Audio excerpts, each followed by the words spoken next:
أعوذ بالله من الشيطان الرجيم. بسم الله الرحمن الرحيم. يا أيها الذين آمنوا لا تتخذوا عدوي وعدوكم أولياء تلقون إليهم بالمودة وقد كفروا بما جاءكم من الحق يخرجون الرسول وإياكم أن تؤمنوا بالله ربكم إن كنتم خرجتم جهادا في سبيلي وابتغاء مرضاتي تسرون إليهم بالمودة وأنا أعلم بما أخفيتم وما أعلنتم ومن يفعله منكم فقد ضل سواء السبيل. إن ينقفوكم يكونوا لكم أعداء ويبسطوا إليكم أيديهم وألسنتهم بالسوء وودوا لو تكفرون. لن تنفعكم أرحامكم ولا أولادكم يوم القيامة يفصل بينكم والله بما تعملون بصير. قد كانت لكم أسوة حسنة في إبراهيم والذين معه إذ قالوا لقومهم إنا براء منكم ومما تعبدون من دون الله كفرنا بكم وبدا بيننا وبينكم العداوة والبغضاء أبدا حتى تؤمنوا بالله وحده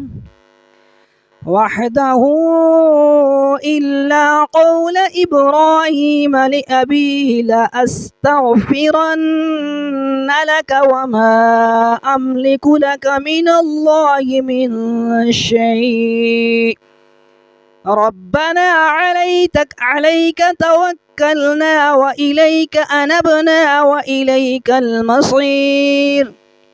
ربنا لا تجعلنا فتنة للذين كفروا واغفر لنا ربنا إنك أنت العزيز الحكيم.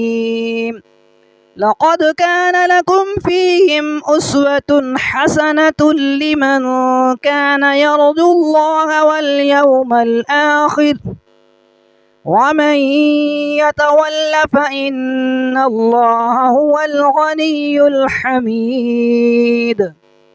عسى الله أن يجعل بينكم وبين الذين عاديتم منهم مودة والله قدير والله غفور رحيم.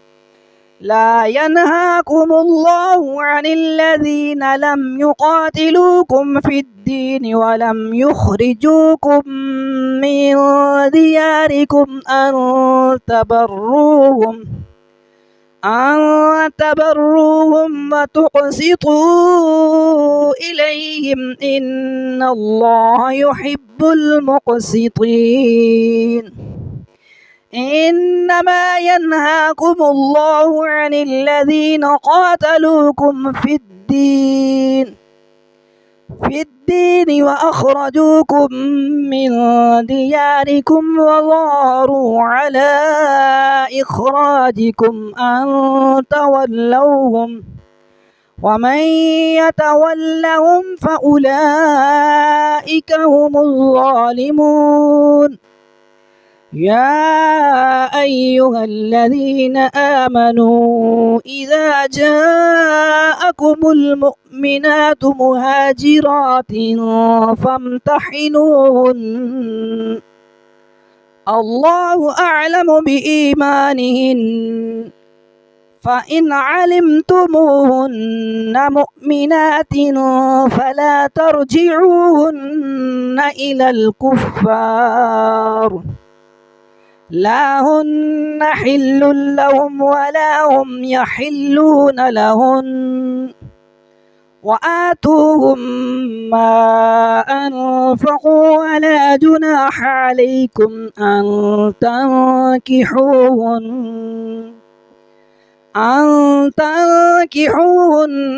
إذا آتيتموهن أجورهن ولا تمسكوا بعصم الكوافر واسألوا ما أنفقتم وليسألوا ما أنفقوا ذلكم حكم الله يحكم بينكم والله عليم حكيم وإن فاتكم شيء من أزواجكم إلى الكفار فعاقبتم فآتوا الذين ذهبت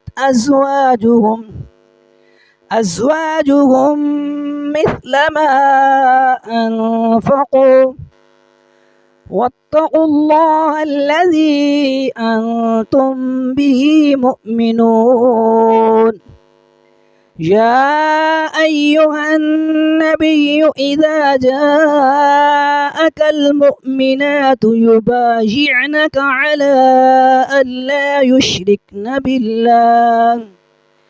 بالله شيئا ولا يسرقن ولا يزنين ولا يقتلن أولادهن ولا يأتين ببهتان يفترينه بين أيديهن وأرجلهن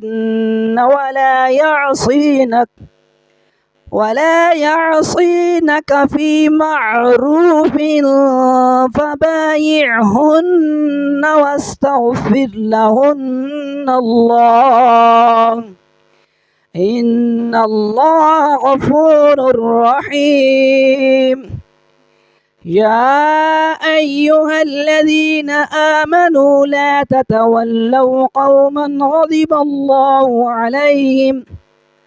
عليهم قد يئسوا من الآخرة كما يئس الكفار من أصحاب القبور.